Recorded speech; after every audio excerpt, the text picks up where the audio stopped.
Welcome to Shinobi World. This is your friend Naruto and we are back with a new fanfic. Which is What If Naruto Got Multiple Harem with Kushina Part 1. And if you enjoy this fanfic then please press the like button and subscribe to my channel for more fanfic like this. And now let's start the fanfic. In the backyard of the Uzumaki Namikaze estate, two female individuals could be seen trading blows.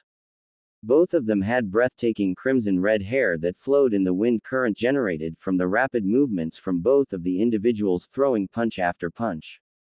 The taller and seemingly older individual was the epiphany of a goddess. Her long crimson hair reached down to her waist and had two shoulder-length strands that shaped her face perfectly. She easily had DD cup and wide hips that gave her the perfect figure, yet she was toned and fit. Slim waist clearly from constant training and long legs that matched her perfectly. She was wearing simple Anbu-style pants and the well-known green Jonin vest with a blue long-sleeve shirt underneath. This was Kushina Uzumaki. The second figure couldn't be called a goddess or sexy, more cute. She was barely half the size of Kushina, and could easily be called a miniature version of Kushina. She had the long red hair and violet eyes like Kushina but didn't have any curves as she looked no older than 6 or 7. She was wearing a simple pale yellow shirt with a red Uzumaki swirl on the front, and simple red shorts. This was Mito Uzumaki Namikaze, the daughter of Kushina Uzumaki. Come on Mito. Is that the best you can do? The Uzumaki matriarch, Kushina Uzumaki, chided along her daughter Mito Uzumaki Namikaze as they were in the middle of a spar. Arg! Mito Uzumaki roared from where she stood, battered and bruised, yet she rushed towards her mother hoping to get at least one solid punch in before the spar ended. A little way away watching the fight unfold from under a tree was another child. It was a boy with medium-length spiky blonde hair and dark ocean blue eyes. He wore a simple solid red shirt and blue shorts. At first glance you may think he was just a happy little boy watching his sibling and mother sparring. But that was only half true. If you looked closely enough you would see his smile was full of bitterness and jealousy, yet, he was still happy. This was Naruto Uzumaki Namikaze, son of Minato Namikaze, the 4th Hokage, and Kushina Uzumaki, the Red Death, twin brother of Mito Uzumaki Namikaze. Now you may be wondering, why would you see a bitter smile on Naruto's face? Well, it's pretty well-known common knowledge amongst their family, friends, and those that were observant enough that Kushina always paid more attention to Mito and only ever trained her in the ways of the shinobi. Did Naruto know why? No. Did he care? No. He loved his Ka-chan, and as long as she loved him even a little bit, that was all that he needed. Did she ignore Naruto? No. She simply paid more attention to Mito for reasons Naruto never understood and only trained Mito for the same unknown reason. Was Naruto weak because he was always told, Mito needs the training more, Naru? Or, Naru, you know I told you once you were 7 I would start your training. So please just be patient so I can train Mito. No, to be perfectly honest, he could easily be stronger than Mito. He always watched Kushina and Mito training and waited until night and constantly tried to reciprocate everything they did, and when he was caught in a stump he would always go to his grandfather, Hiruzen Sarutobi, the 3rd Hokage. Hiruzen was a busy man, that's why Naruto only ever asked him for help when he was really caught in a stump. Hiruzen even offered to give Naruto his own Jonin tutor for the time being until Kushina finally started to train him, but surprisingly Naruto declined and simply said, "It's okay, Gramps. I'm fine waiting until Ka-chan finishes training Mito. I wouldn't want anyone other than Ka-chan teaching me." Hiruzen simply smiled, trying to not show his sadness at what Naruto said. He was one of the people who knew that Kushina always paid more attention to Mito and never made any attempt to train Naruto. He knew that Kushina loved Naruto dearly, but he couldn't help but fear what that slight favoritism, if you could call it that, would turn into at the slightest of mistakes from Kushina's part. Did Naruto resent Mito because she was pretty much taking all of his mother's attention? After all, nobody would blame him if he did. Any normal child would hate and resent somebody who took something they love away. But no, he didn't resent or hate Mito for any reason, he simply smiled and let it go. Did Naruto resent Kushina because she would pay more attention to and visibly look like she loved Mito more? No, he loved her too much to ever resent her. After all, he was simply a little boy with a heart too big for his own good. Red Light District Night. Naruto age 6. Running down the dimly lit alleys was a child with spiky blonde hair and beautiful ocean blue eyes. Huffing and puffing his way through the narrow maze-like corridors, running as fast as his little feet and legs could take him, not daring to look behind him, was one Naruto Uzumaki Namikaze. "Get back here, you little bastard!" A voice yelled from behind Naruto. Naruto once again didn't dare look behind himself. He didn't want to risk losing any speed he might have. "Come on, demon. The more you run, the worse it will get." Another voice roared through the night sky. Corner after corner. He kept running as fast as he possibly could. Alley after alley. The adrenaline was barely helping anymore since his muscles were just about at their limits. And then it happened. What he always hated finding. His biggest fear at the moment. A dead end. Naruto skidded to a stop, frantically looking for some sort of exit or way out. "Ha! Can't run anymore, can you?" The voices were right behind him by now. Finally, Naruto turned around, horror clearly evident in his face. At least 24 villagers and a few shinobi that ranged from Chunin to Jonin were there, wielding things from kunai to planks of wood. What do you want?" Naruto tried not to sound scared but failed miserably. "What do we want? Ha! Do you hear this thing? He doesn't even know what he is." A civilian yelled sarcastically as the others around him joined him in laughter. Naruto simply stared in utter fear. "We are here to finish what Lord Fourth started. Why are you doing this to me then?" Naruto whimpered. "Because you are a demon." Naruto didn't know what that meant. He simply stared in confusion and fear until they approached him. Please." Naruto yelled in a dire attempt to escape. But they didn't listen. The few that were ninjas simply grabbed him and pinned him to the wall, while the civilians hit him with the bats or stabbed him with the kunai they obtained by the ninja. "Kill the bastard son of Lord Fourth," they chanted as he was beaten. Stab after stab. Hit after hit. Naruto never let himself pass out. Why? Because his Ka-chan would worry if he was out too late, and he wouldn't want that, now would he? So, after the constant hour of torture, the civilians and ninjas all left, having gotten bored as Naruto didn't even scream anymore. So as fast as he could, Naruto limped through town and entering the clan district until he arrived at the Uzumaki Namikaze compound. As he entered the compound, he could feel his sister sleeping already and Kushina waiting in the living room, probably watching TV while she waited for him. He asked Hiruzen about his ability before, and Hiruzen simply said he was lucky to have that skill and he called him a censor. Naruto didn't really know what to think about that, so he simply didn't care for it. It just helped at times like this. As soon as Naruto entered his house, he heard his mother call out quite intimidatingly. "Naruto Uzumaki, where have you been? It's 2 hours past your curfew." Kushina stomped her way through the house to go see Naruto. "I was out with friends," Naruto weakly responded as Kushina rounded the corner to spot him in the hallway coming from the front door. Kushina was wearing a simple white nightgown that wasn't exactly see-through, but you could see through it enough to send any normal man into a hormonal frenzy. "Naruto, what happened?" Kushina ran as fast as she could towards Naruto as she saw the many cuts and bruises scattered all over his body.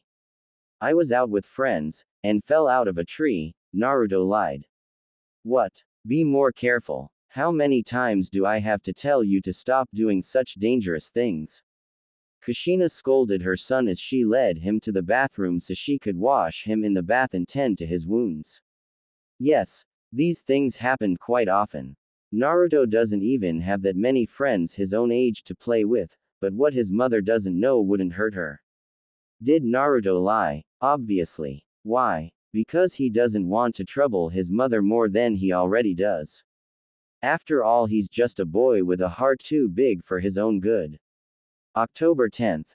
Naruto's 7th birthday. Usually Naruto had mixed emotions about today. It was his birthday, why wouldn't he be happy? He didn't know why, but the villagers and the shinobi who usually hunted him down would always get worse on his birthday. He even heard one of them call it a fox hunt in honor of the day. The reason he was hunted? Because today was the day Minato Namikaze, the fourth Hokage, sacrificed himself for his village in order to defeat the demon known as the nine-tailed fox. The villagers and shinobi that held grudges against the beast for taking away their loved ones and destroying their homes and leaving most homeless and beggars. What does this have to do with Naruto? Because the villagers and those of the shinobi that were utterly retarded, that's the nicest way one could describe them, they thought that Naruto was the demon incarnate. Why? Naruto didn't even have to Fox's power. But they didn't try to learn nor care to learn. Minato Namikaze on the night of Naruto's and Mito's birth was forced to seal the nine-tailed fox away after it was released from Kushina. But he didn't just seal it into one of his children, no, he sealed it into both of them. But was he smart and seal it evenly between both of his children? Sadly, he sealed the soul of the fox into Naruto and all of the fox's power into Mito.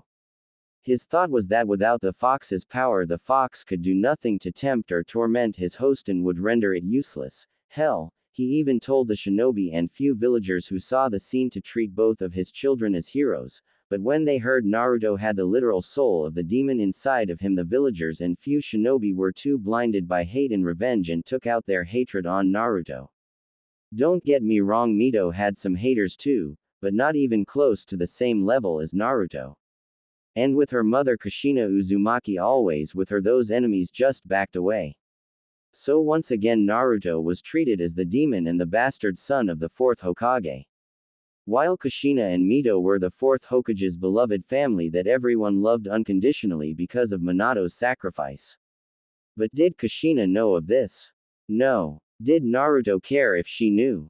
No. In fact, he didn't want her to know. He didn't want to bother her. After all, the boy had a heart too big for his own good. But what he doesn't realize, the bigger they are the harder they fall. And his heart was really big. Hokage's office. Hey Gramps. Naruto entered the Hokage's office with the brightest smile that Hiruzen has ever seen on his face. Naruto, my boy, what brings you here today? The third Hokage chirped back innocently, even though he knew very well what today was. It's my birthday. I'm turning 7 today, Naruto exclaimed as he threw his hands up to make a statement. Oh, how could I forget? Hiruzen said sarcastically. Naruto confirmed. So, what's so different about today instead of your other birthdays? If I remember correctly, you were never a big fan of your last few birthdays. Hiruzen inquired as he hinted towards the way the villagers went on the so-called fox hunt. Yes, Hiruzen knew of these occurrences, he was the all-knowing Hokage after all.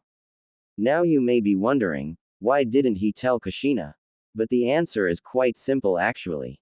Naruto actually asked him the first time to not tell his mother. After all, he didn't want to burden his mother any more than he already has. He simply loved her too much. This actually brought the old Hokage to tears more than once. He was the one who would cradle Naruto as he was soaked in his own blood and had fragments of glass and kunai still embedded inside of himself. And not once did Naruto ever falter in his decision. It was something the Hokage saw, and that was the only reason he respected the boy's decision. As much as it hurt him to watch it all, he nevertheless went with the boy's wishes.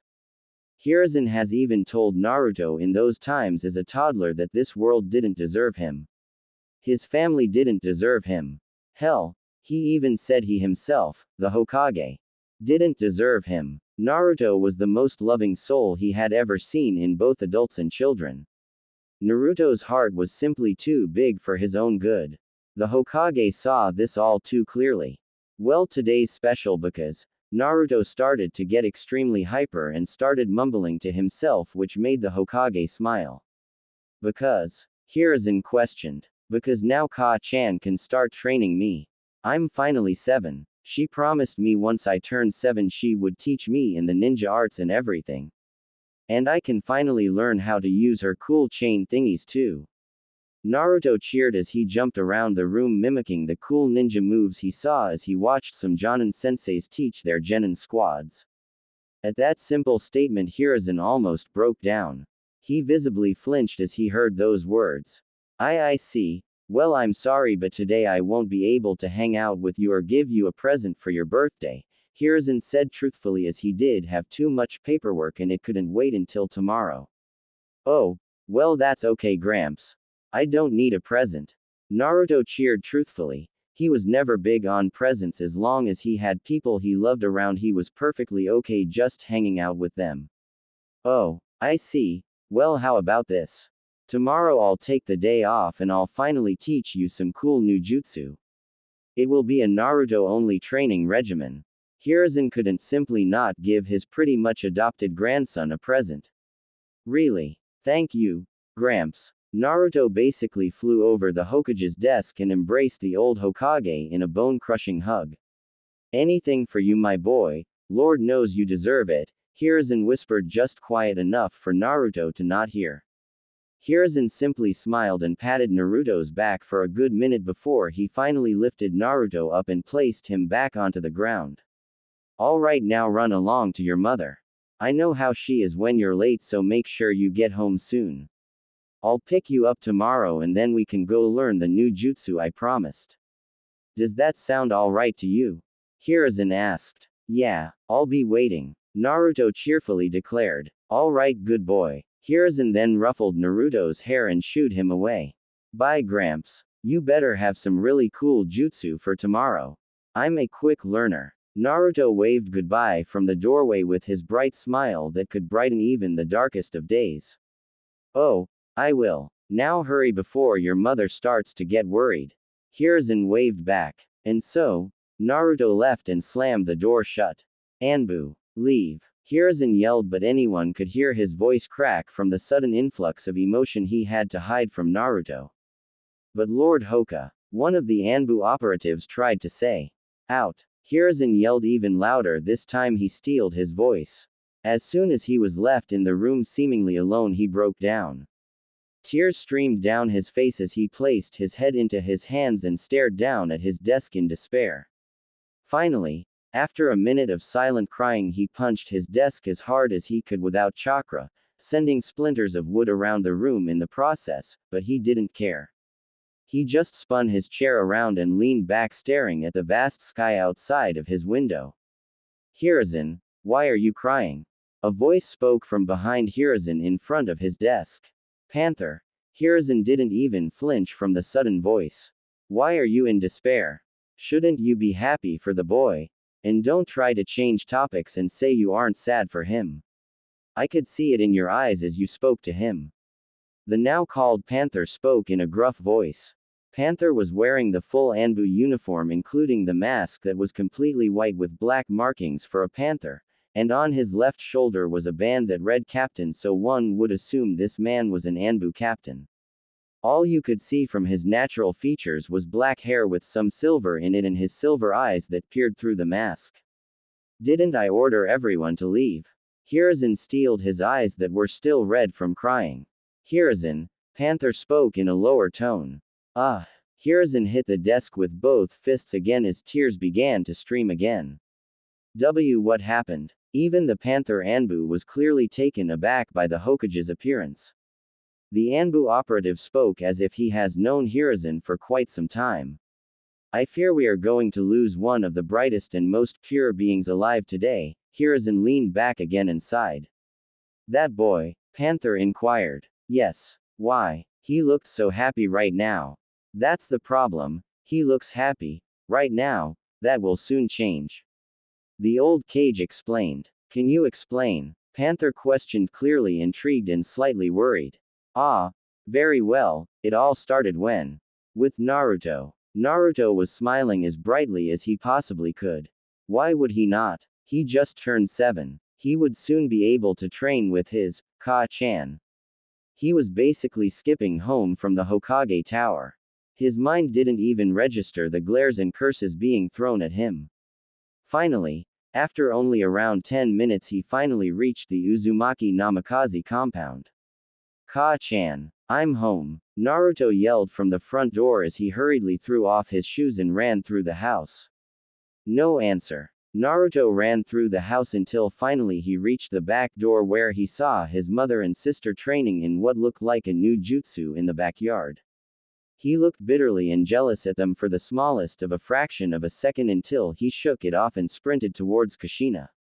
Ka-chan. Naruto hurled himself towards Kushina, hugging her waist, catching her completely off guard as she was watching Mito trying to learn the new water jutsu from a scroll on the ground in front of her.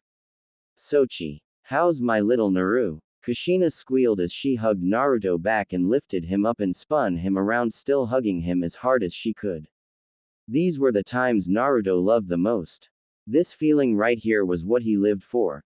The warmth from his mother's embrace like this, he loved every second of it. I'm good, Ka-chan. Naruto answered back. Good. Now where were you this morning? I came to say happy birthday after Mito and you weren't anywhere to be seen. Kushina finally sat down with Naruto on her lap. I went to play with some friends. Then I went to Aunt Makoto and then I said hi to Gramps.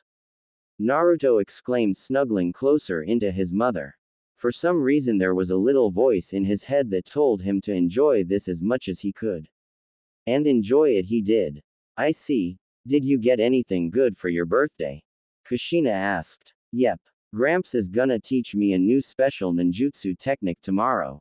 And Auntie gave my gift to Itachi, so I have to wait for him to give it to me. Naruto explained. That's great, Sochi. Kushina exclaimed. Yep. But none of them are even gonna be able to compare to my present. Kushina declared as she fist pumped the air. Really? What is it? Naruto asked happily. That my little Naru will have to wait. Now let's go get some ramen.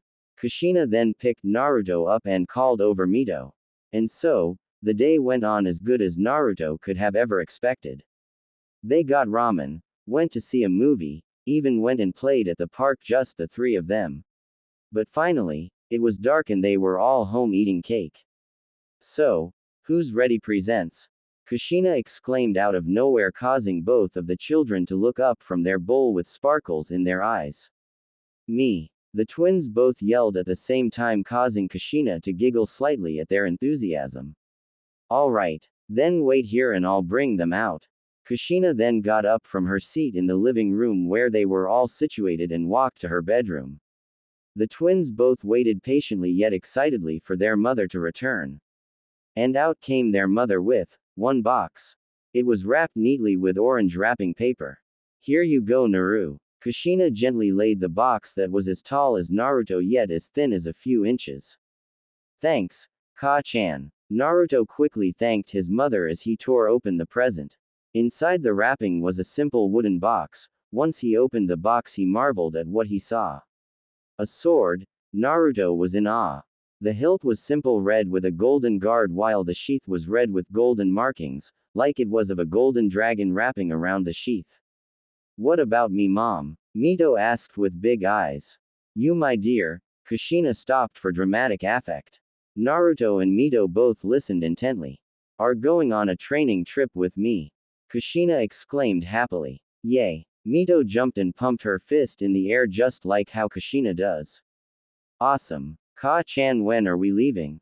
This time Naruto added. Oh Naruto, sorry but it's just going to be me and Mito on this trip. Kushina was quick to explain. What? Naruto asked in confusion and shock. Yeah, I have to teach more stuff to Mito before I can start on your training. So, on the trip I have to be really devoted to Mito and Mito alone to make sure she is prepared and ready. Kushina continued to explain. But, you said once I was 7, that you would train me. You promised. Naruto asked dreadfully. I know, but don't worry. Once I'm back you will be big enough to wield that sword and I can teach you everything I know. You and Mito will be the best swordsman and swordswoman in all of the elemental nations. Kushina was quick to answer as she noticed Naruto lose all the light in his eyes. Oh, Naruto said sadly. The one thing that was promised to him. The one thing that kept him going and made him not care about being ignored and neglected with training. The promise. Was it ever wise for him to believe in it? Obviously not. The promise was broken. And once again he was the only one hurt and Kushina and Mito got everything good out of the deal. How long is your training trip going to be? Naruto asked quietly. A few years. I honestly don't know. At the least 3 years I would say, but even that is a big if, Kushina answered with a finger to her chin in thought. Naruto didn't answer to that, just fell deeper into despair. Alright Mito. Go pack your bags, we are leaving tomorrow morning immediately. Kushina exclaimed cheerfully. All I ever wanted was you to teach me. I don't want a stupid sword, I wanted you to train me, show me the same attention, the same love, but no, I was foolish to ever expect anything else. I'm simply the bastard son, the demon, the unwanted. Naruto spoke barely audible. Kushina and Mito just looked over at him confusedly as he clutched the blade in his hand and looked into his reflection on the blade. Naruto, are you okay? Kushina asked worriedly. He didn't want the stupid blade. He didn't want anything but for her to keep her promise. He simply stared down at his new sword. And as slowly as he could, he closed the blade and put it back into its box and sealed it back up. This in itself shocked Kushina. She pretty much expected to have to scold Naruto for playing with his new sword inside the house. Naruto. Kushina was completely thrown out of the loop. She didn't know what happened. Naruto stood up with his hair shadowing both of his eyes. I'm fine, Ka-chan. Don't worry about it. Both Kushina and Mito sat there wide-eyed at the scene before them. Naruto stood there with the widest smile across his face. But that isn't what shocked them.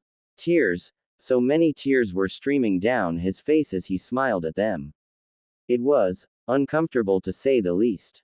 No child should be able to give such a broken expression. And so, with the never-ending amount of tears streaming from his eyes down his face, sometimes going into his mouth so he tasted the salty liquid, he turned around and walked towards the stairs so he could go to his room. Naruto. Kushina called out so he would come back after she got over the initial shock. Mom, I'm tired, I played with my friends a lot this morning so, I just want to be alone and sleep. Naruto didn't even give her time to answer before he slowly walked up the stairs. Oh okay. Kushina for once was completely clueless as to what just happened or what she should do. Naruto walked into his room upstairs and closed the door softly. There was a brief moment of silence. And then he broke down. Ah! Naruto roared in agony as he threw the wooden box at the wall, shattering it on impact. The sword falling out onto the floor. He didn't care how loud he was in his room. After all, when you lived with seal masters growing up, you tend to get benefits in your room. The main one being a soundproofed room so nothing could be heard from the inside out. Ah! Naruto literally swiped everything off of his desk onto the wall, breaking a clay mug that was previously there. His room was a nice room beforehand, blue walls, a nice full-sized bed, a desk where he kept a few scrolls and school books. A dresser with a mirror and pictures all around his room of different kanji for sealing and simple messages like, the will of fire, or, look underneath the underneath. Simple ninja sayings and whatnot. Naruto had too much adrenaline pumping through his veins at the moment and he knew it. If he didn't get out of the house he would destroy his room and his mother would most likely try and see what's going on. So, he opened his window, leaving everything where it was sprawled across the floor, not caring for the broken picture frames and cups. And he jumped. He left to blow off steam and gather his thoughts. He could only take so much. All that pent-up stress and anger, disappointment, agony, depression, jealousy, fury, childish tendencies, pain, everything he ever held back because of his love for his family. Everything he did because of a promise. A promise to be taught and given the same experiences as his sister. Broken. The promise couldn't have been called a promise anymore. Did she ever plan to go through with the promise? Naruto couldn't think straight. He was mad. Not just mad, he was in pure agony and rage. He wanted to cry his eyes out, he wanted to vomit his guts out, and he wanted to destroy all at the same time. Now you may be thinking, why would such a promise break Naruto so much? Because to him that promise was everything he lived for the past years. He didn't care if he was ignored as long as the promise was fulfilled. He didn't care if he was beaten by the villagers and he kept it from his own family as long as the promise was fulfilled. He didn't care. He would do anything as long as that promise was fulfilled. The promise was more than just being trained by his mother. No, this was much more than that. And so, Naruto sprinted across the rooftops into the forest and sprinted until he couldn't sprint anymore. He stopped as he was in the middle of the forest. He huffed and puffed, but he didn't stop. He punched the nearby tree, subconsciously drawing chakra and adding his chakra into every punch, slowly chipping away at the tree. And then, once both of his fists were bleeding profusely, he roared. He screamed in pure anger and rage. He wailed all of his agony away. He yelled until he couldn't anymore, and then he passed out right then and there. Kushina and Mito didn't know what they did, but they broke probably the purest and happiest being in the world. After all, the boy with a heart too big for his own good would surely have his entire world cave in eventually. The next day. Nay, Ka-chan, are you sure it's okay to leave Naruto without saying goodbye? Mito asked as her and Kushina arrived at the front gate. We can't help it, Mito. We're on a tight schedule and I couldn't find Naruto anywhere. At least we saw him last night. Now come on. Kushina ushered Mito towards the gate. Okay, if you say so, Mom. We wouldn't be having this problem if you didn't sleep in too long. Kushina exclaimed as she continued to lightly jog towards the gate. Oh, please, Mom. You slept in as long as me. Mito spoke as she glared lightly at her mother, who whistled innocently in return. Still, I half expected the old man to be here, He's old, it's not like he would be able to get up this early either way. Kushina spoke about Hiruzen like he was her own father and was a bit disappointed he wasn't there to send them off. But little did she know Hiruzen was infuriated at her ever since their talk the day before Naruto and Mito's birthday. Flashback. Are you stupid, Kushina? Hiruzen took out his pipe. That's how serious this was. What are you talking about? This is full proof. Kushina exclaimed. No, this is utterly retarded even with your standards. Hiruzen refuted. What? Why? Kushina demanded answers. You're telling me you want to leave your only son, who, may I add, is only 6 years old, here in Konoha while you and your daughter adventure through the nation's training and doing clan-type activities? Yep. That right there is your problem. Why in the whole wide damned world do you think leaving your son here is a good idea? Hiruzen roared. He'll be fine. He has you. And multiple family friends. Like Makoto, Kurenai, Yugao, Hana, Kakashi, and more. Kushina explained. You people don't deserve Naruto. Hiruzen spoke out truthfully and clearly offending Kushina. Excuse me, what are you trying to say? He's my son, not yours, not anyone else's. I think I deserve him more than anyone else. Kushina spoke out threateningly. I meant what I said. You don't deserve him. Nobody in Konoha deserves him. Nobody in the whole wide cursed world deserves that boy. He doesn't deserve what he gets. Hiruzen cleared up. Well, thanks. Kushina seemed to beam at her father figure as she took that as a compliment. That was far from a compliment to you, Kushina. If anything, the only person that complimented was Naruto. Hiruzen explained. Still, Naruto will be just fine. He has been just fine this long. What will a few more years do? Kushina asked. What about your promise? Hiruzen asked back. What promise? Oh, you are starting to seriously disappoint me, Kushina. You promised him to train him after he turned 7.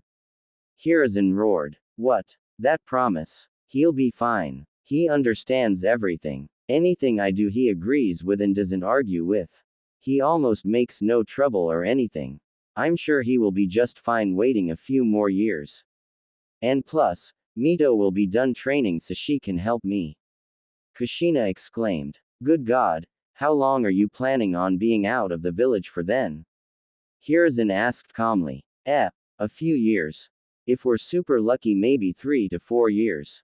But who knows? We will go wherever the wind takes us.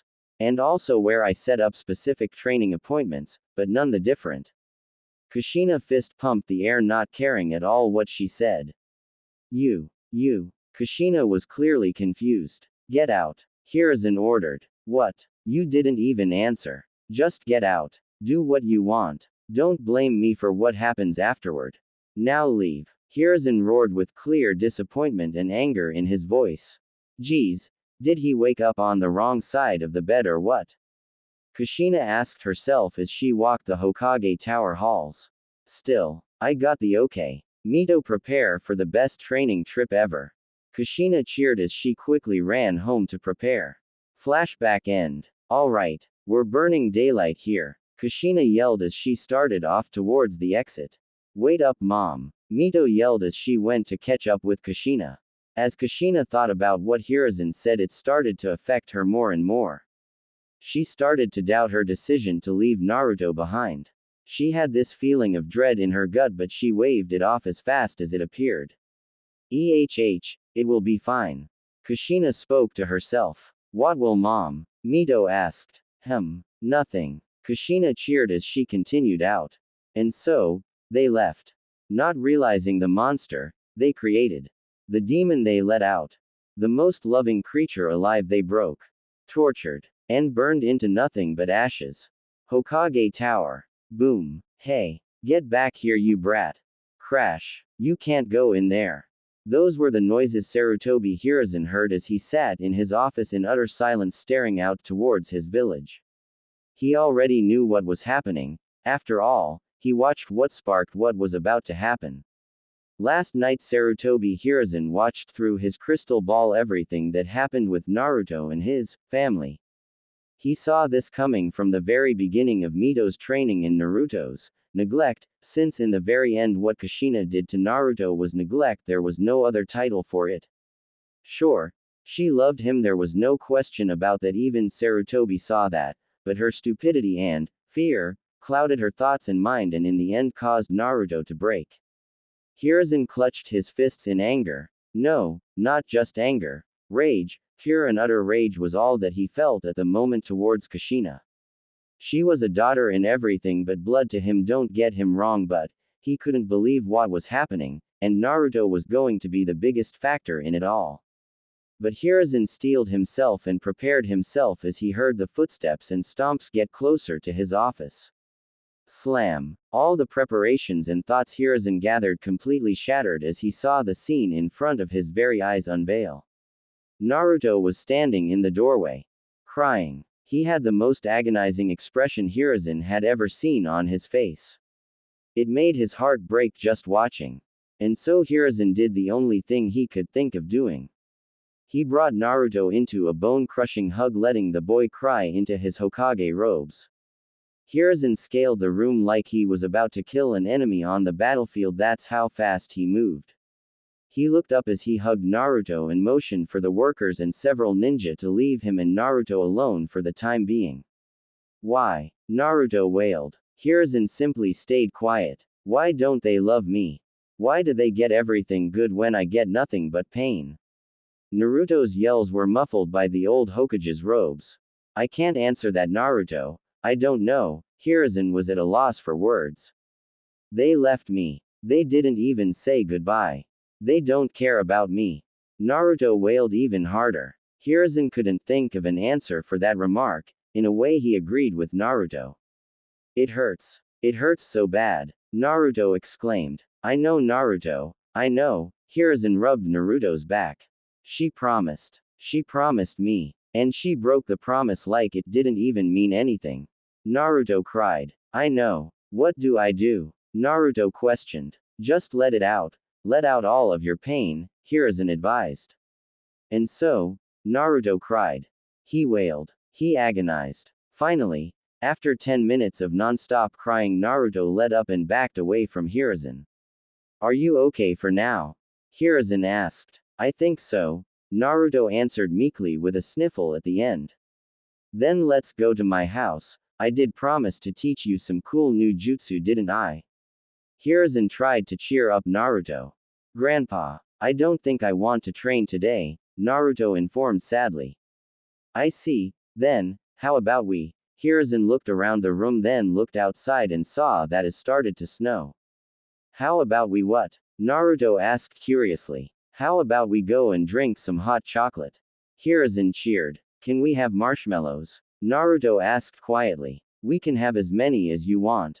Hiruzen told the boy, expecting him to jump for joy. Thank you, Grandpa. Naruto didn't cheer, he simply smiled up at his grandfather figure.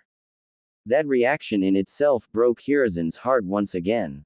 The smile wasn't the same Naruto smile that could brighten up even the darkest of places, no, it was just another smile tainted by the unjust world they lived in. Alright then, let's go back to your house and pack your things. Kushina said that you would be staying with me while she is away. Hiruzen explained, and all of a sudden Naruto's expression dropped once again. We can't, Naruto informed. Oh, and why is that? Hiruzen asked. Because I'm locked out. She placed the seals before she left and I was away. I think she didn't add me into the seals security system. Naruto explained, and once again Hiruzen was filled with disappointment and anger. That's fine. We can go and buy you some things tomorrow. Hiruzen cheered, trying to lighten the mood once again. Naruto looked in silence for a few moments, seemingly in thought. Can I change? Naruto asked out of nowhere. Excuse me? Hiruzen asked, clearly confused. Can I become somebody new? Naruto clarified. Why would you want to do that? Hiruzen carefully questioned, knowing he was walking on thin ice. I want to become somebody else. Everything I do ends up with me being in pain. I don't like it. I want to become somebody else so I can live happily. I don't like sacrificing myself so everyone else is happy and I'm not. Naruto further explained. That, my boy, is a hard question, but I will say this to you. You can never become somebody else. You will always be you, even if you put a mask to hide your true self. All we can do as human beings is change and adapt, but our very natural selves will always be there and weigh down on our changed selves. So, I would say this to you. Don't become somebody else. No, adapt and become stronger so you don't have to sacrifice yourself for something you don't want. Hiruzen answered sagely. Okay, thank you, I'll do that, Naruto informed him. Good. Now let's go get some hot chocolate and play some games. Hiruzen said as he picked Naruto up and placed him over his shoulders and started to make his way towards the Sarutobi estate. Later that night, that evening was depressing to say the least. Hiruzen did all he could to help Naruto, but nothing helped. He never cried again after the office visit, but whenever Naruto smiled, it just wasn't the same. Hiruzen tried everything from playing games to watching movies with Naruto, but nothing would work. But right now, Naruto and Hiruzen were both sat on the back porch staring out at the moon that was illuminating the backyard and reflecting off the small pond nearby. It was in utter silence as they both sat there. Grandpa. Naruto broke the silence. Hiruzen hummed in response. I don't think I can forgive them, Naruto started. I see. Hiruzen wasn't exactly surprised by the statement, but it still caught him off guard. Is that all? You don't care? Naruto questioned confusedly. That's not true at all. It's your decision, not mine. I will abide by what you wish. You deserve it after all. Hiruzen informed. I see. Then what do you think I should do? Naruto asked carefully. That's a hard question, my boy. There is no wrong answer to that question, Hiruzen informed. Then what would you prefer I do? Naruto further questioned. Do you want my honest answer? Hiruzen asked. Please. Naruto answered seriously. Well then, the half of me that loves Kushina like my own daughter and, as the Hokage says, to always forgive, but the half of me that isn't clouded by my Hokage views and relationships thinks that you should give them a test. So, if I had to trust one of my sides, I would say trust the latter, give them a test. Hiruzen responded calmly. A test? Naruto was clearly confused and curious. Not a regular test, just give them a time limit, and if they don't fix what they did by then, well then do what you were going to do. Leave them behind if you must. But this way, if they don't try and fix what they did or even see what they did and they stay oblivious to everything, then you will not feel bad about your answer. Hiruzen responded wisely. I think I'll do that, Grandpa. Naruto seemed clearly happier with that idea. Then do it. It's as simple as that. Give them a time limit, and if they don't fix it by then forget about them. Start new. As much as it hurt Hiruzen to say something that would ultimately crush Kushina if she failed, he knew it had to be done. Whatever happened now is on Kushina. Thank you. I'm gonna do that. I already know how long they have to. Naruto responded as he steeled his eyes and looked towards the moon. Good. Now keep that in your mind until the time comes. Now get to bed. I am going to train you into the ground tomorrow. Hiruzen informed the boy as he stood up from his seat. Alright, night Gramps. Naruto got up after that and walked towards his designated room. Good night Naruto. Hiruzen looked at Naruto's retreating form one last time with one last thought. I hope you don't mess this chance up Kushina, but I'll have faith in you for now, hopefully, Hiruzen thought faithfully. Sadly faith isn't enough for this problem, and not all things end happily. A few weeks later. Hiruzen Sarutobi wasn't in the best of moods at the moment. The attacks with the mob claiming they were cleansing this world of a demon got more and more frequent and more tortuous. He officially instated the Anbu operative known as Weasel, or better known as Itachi Uchiha, on Naruto to protect him and keep him out of trouble. But sadly even Itachi had other Anbu commitments at the same time, and there would always be a mission he would be forced to take as he was one of the only Anbu operatives capable in taking it. In those times of absence Hiruzen would place somebody else on Naruto, and on most occasions the Anbu operative, Panther, would volunteer himself for the job. That in itself shocked many. Why? Because Panther was rarely seen doing anything but the bare minimum for a mission. Don't get me wrong, he never did a bad job, he simply only did what was necessary, never slacked off or got distracted, he simply did his job and did it well. He never really left the Anbu headquarters unless he was on a mission either. So, when he volunteered for this, the Anbu around at the moment all gawked at him. Hiruzen was shocked too when he heard the request, but nevertheless smiled and allowed it. But why was Hiruzen mad at this very moment? Because of none other than Kushina Uzumaki. She didn't necessarily do anything bad, simply she was being immature. Hiruzen himself couldn't think of the word. He sent a few letters already to tell her about how Naruto was, as she made sure she would get them every now and then. But the old Hokage never went into detail in these messages. Why? It's quite simple actually. Naruto asked him not to. Why? The answer made Hiruzen once again nod his head in acceptance, as Naruto was clearly too mature for his age. If she doesn't fix her mistakes and waits until it's too late after something major happens, then I don't want her to. She clearly doesn't care if she won't help before it gets too late. That was the simple reply that Hiruzen couldn't help but nod his head in agreeance to. The messages Hiruzen wrote were basically saying, Kushina, I strongly suggest you come home. Naruto isn't in the best of states right now and I think you should help before it gets too late. But Kushina didn't even waver in her replies. All she said would be something like, oh come on you old goat. You should know he's just getting a little mommy sick, and he will be better soon. Don't send me messages unless there is absolutely an emergency. I don't want to have to tell you I'm going to stay on this trip until we finish every time. Hiruzen was starting to doubt the little faith he placed in Kushina once he kept seeing those messages. He didn't even tell her how Naruto threw himself headfirst into training and was excelling at a scary speed that he only saw in a few individuals, those individuals being Kakashi Hatake, Itachi Uchiha, and last but not least Naruto's very own father, Minato Namikaze. Why wouldn't Hiruzen tell Kushina? Because knowing her she would say something along the lines of, what? You can't do that. Nobody's allowed to train Naruto until I get back. I'm going to be the one to train him. I am the only one who can train him. Kushina didn't show it, but she did want to train Naruto. It was just in her own, utterly retarded way of logic. And Hiruzen literally yelled, to hell with that. As he thought about that answer, she messed up enough and Naruto was now his own person, he could do what he wanted to, and who was he to stop a young prodigy? But Hiruzen couldn't help but cringe as he remembered the one incident that actually opened his eyes completely to how utterly the situation was.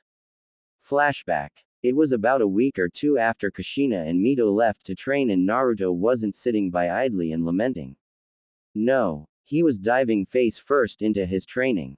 He already knew the advanced academy forms of taijutsu from his time before with Hiruzen when Kushina refused to train him, so now Hiruzen thought he could start to learn chakra control exercises and hopefully polish his already known skills before he learned anything too advanced.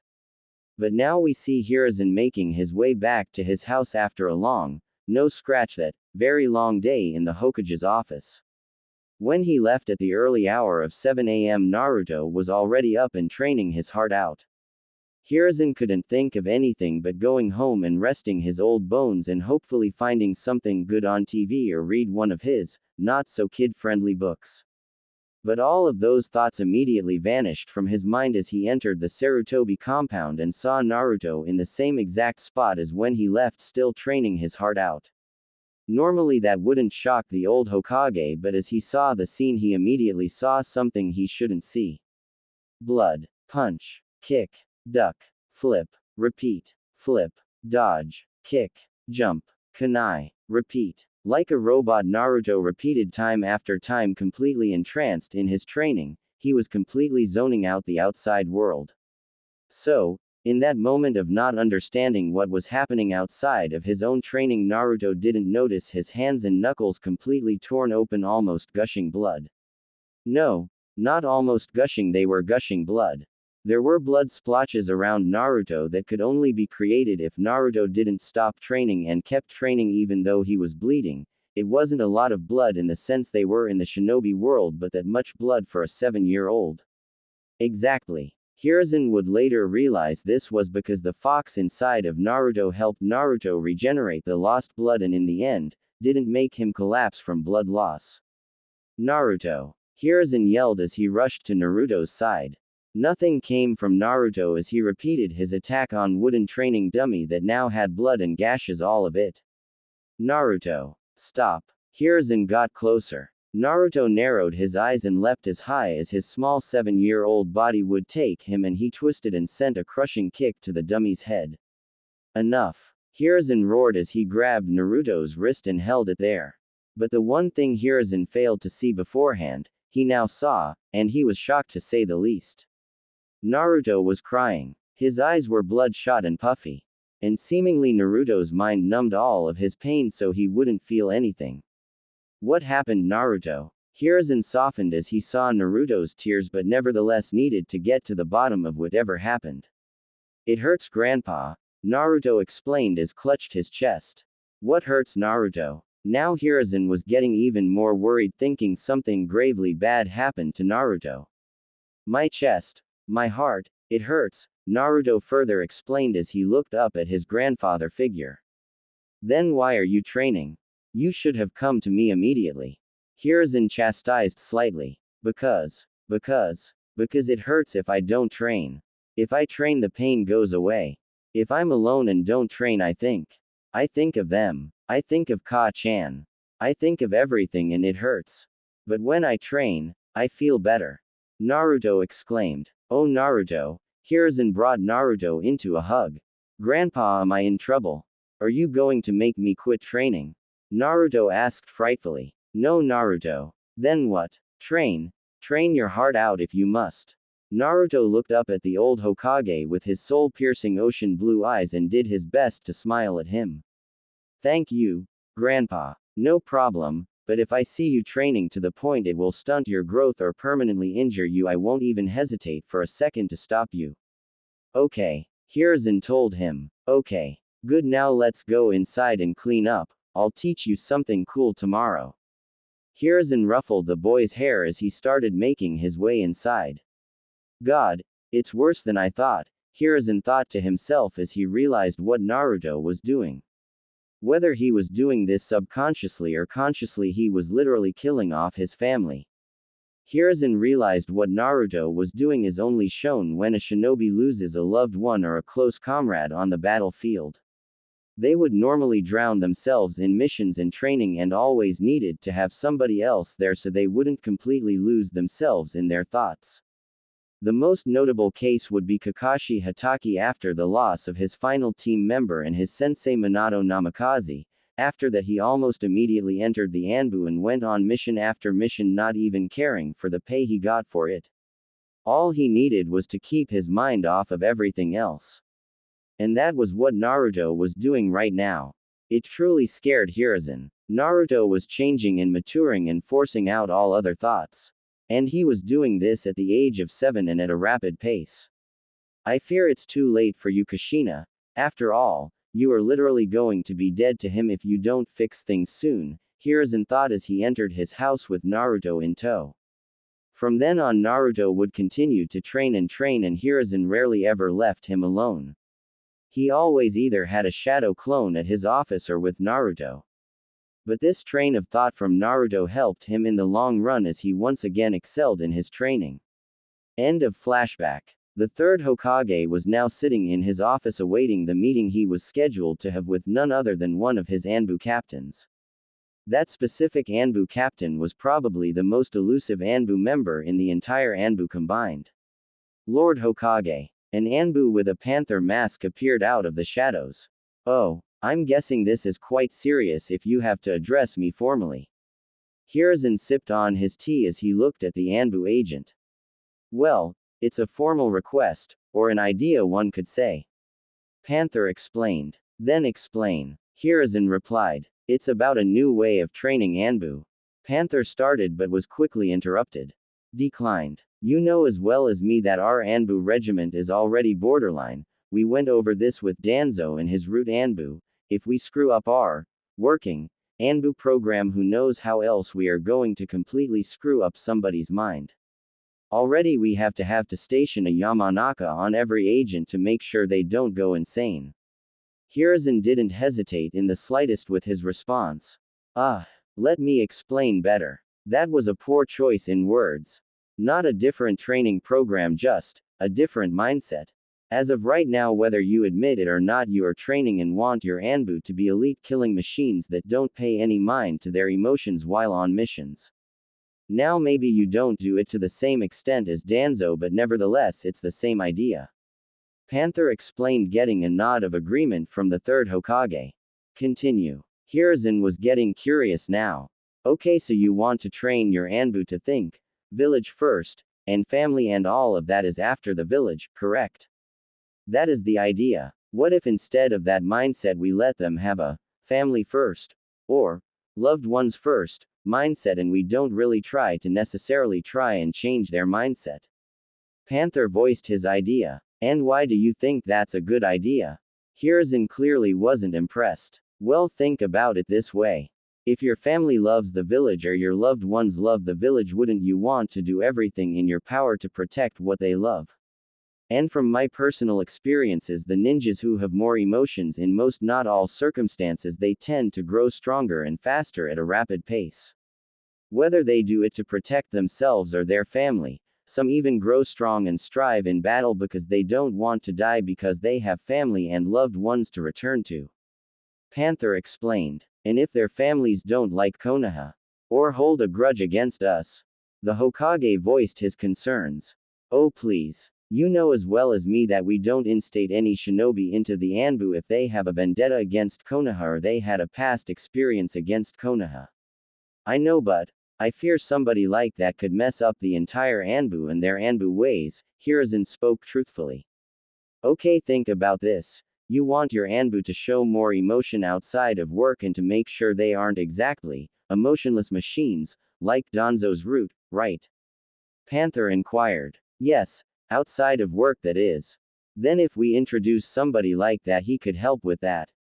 It will be a refresher to them around the Anbu headquarters when they aren't on a mission. In theory that would work, but on missions that person would only get in the way. Not really. Explain. You know how the greatest ninjas out there have two personalities. One for when they are in combat and one when they are with friends and family. Panther asked. Yes, I'm going to help form a ninja like that. One able to kill of his emotions in a heartbeat, but at the same time he keeps his emotions and knows what to fight for. And he knows what to fight specifically for, like his family or friends, not something as broad as the village. Because whether you like it or not, everyone has somebody in this village that either they don't like or they are disliked by them. Panther explained. Like I said, in theory this is a great idea, but a ninja who can do that isn't easy to come by. Okay, before you finish that, let me add this. Hashirama Senju and Madara Uchiha are probably some of the strongest shinobi the world will ever see. Agreed. Agreed. Hiruzen responded. And guess what? What? Their fuel to get that strong was their love for their family and everyone they loved. Panther explained. No, Hashir. Hiruzen was quickly cut off again. Don't be a hypocrite, Hiruzen. You love the entire village like your family, right? Yes. Hashirama was even more so. Shouldn't we keep with the village first mindset then? Hiruzen asked this, but even he was starting to see Panther's point. No, you cannot force your love and ideals for the village and its inhabitants onto others. They have to learn to love it themselves.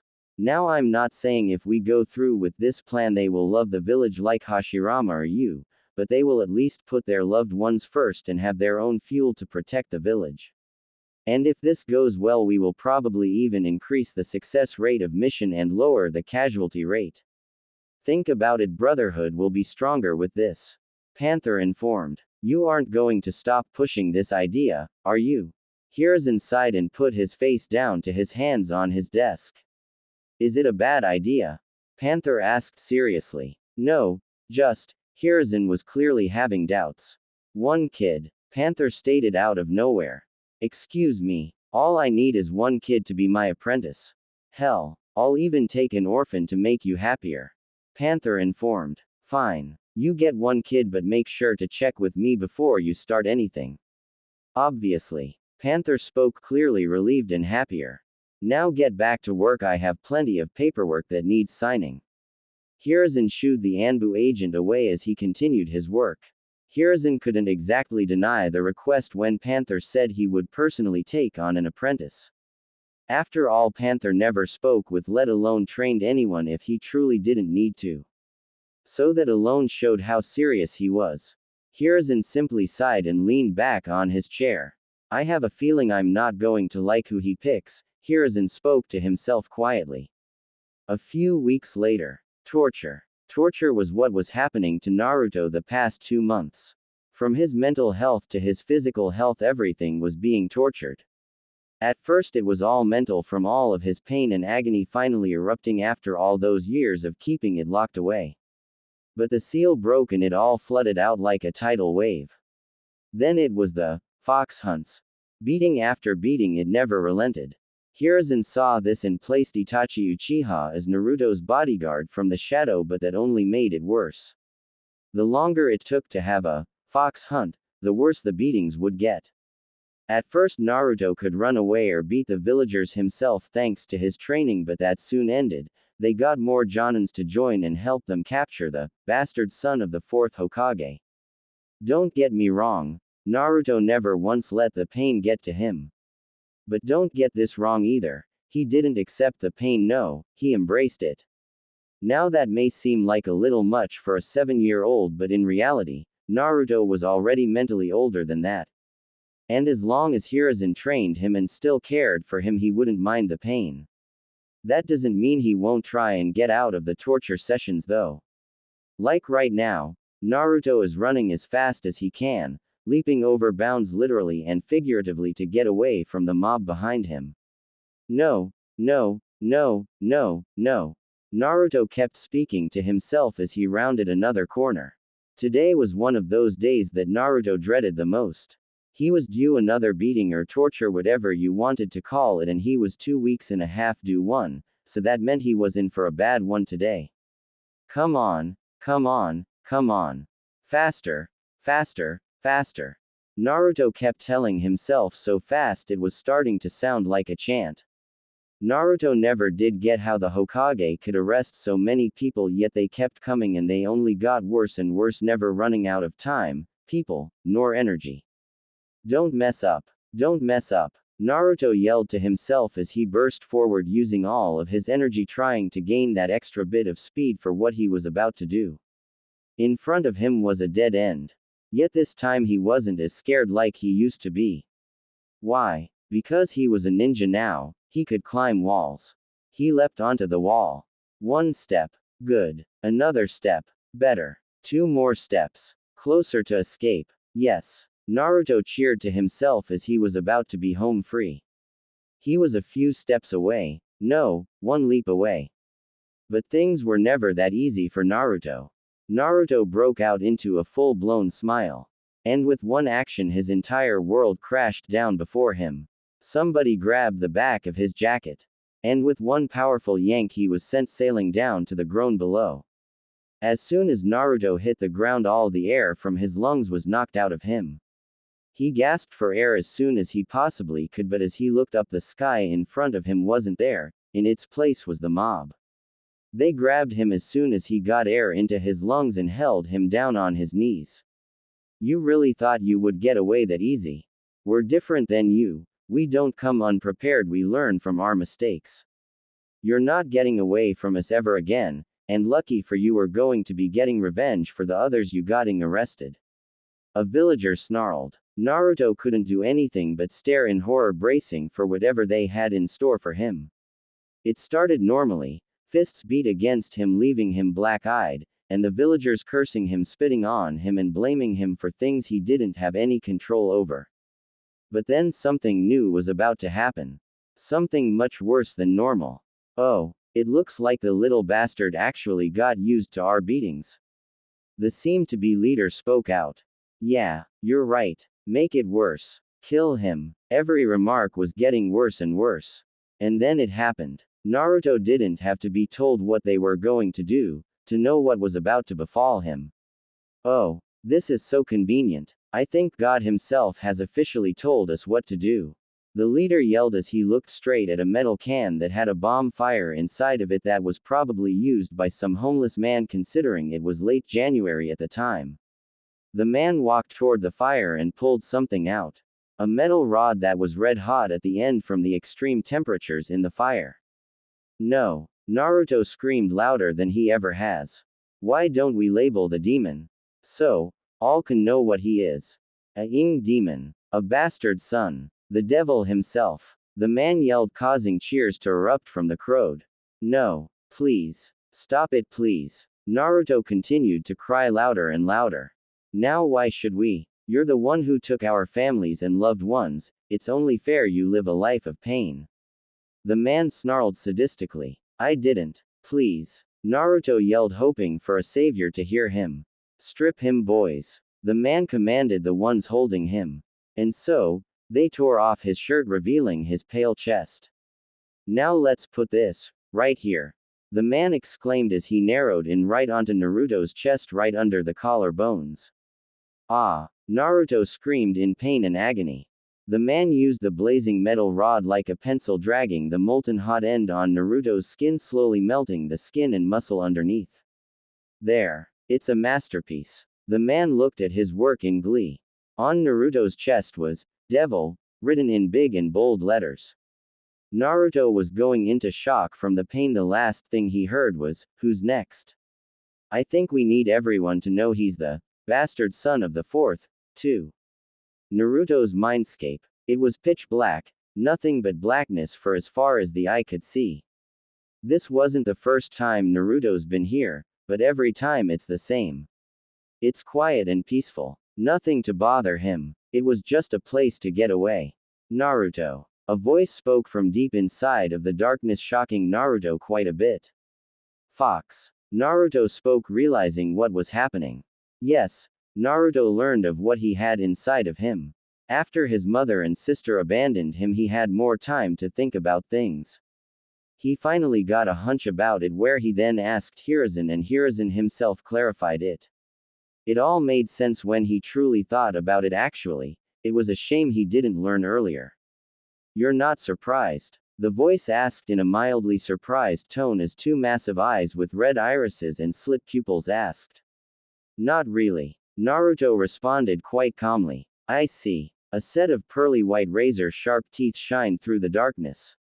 How are you talking to me? I thought you couldn't do anything with me because your power is sealed inside of somebody else. I only have your worthless soul. Naruto asked, not caring if he offended a being that could probably destroy his entire village by sneezing. Watch your mouth. I will when you answer my question. Tisk. Do you honestly think it would be that easy to simply seal my soul apart from my power? I am a force of nature. A demon. I can get my power back as simply as I want. I am a force of nature, therefore I get my power from nature. So by you simply walking around I gained my power back from the nature around you. The fox explained. I see. Then why not escape my seal? Naruto asked curiously. It isn't a simple seal. If the Shinigami seals me into something, I'm stuck in there until my sealer releases me. The fox told the boy. Alright, enough of explaining. What do you want? Naruto clearly wasn't in the mood to talk to the fox. Excuse me, you should be happy I'm even talking to you. After all, I have the answer you're in need of. The answer? I don't need an answer, Naruto answered. Oh, you don't want to end the beatings?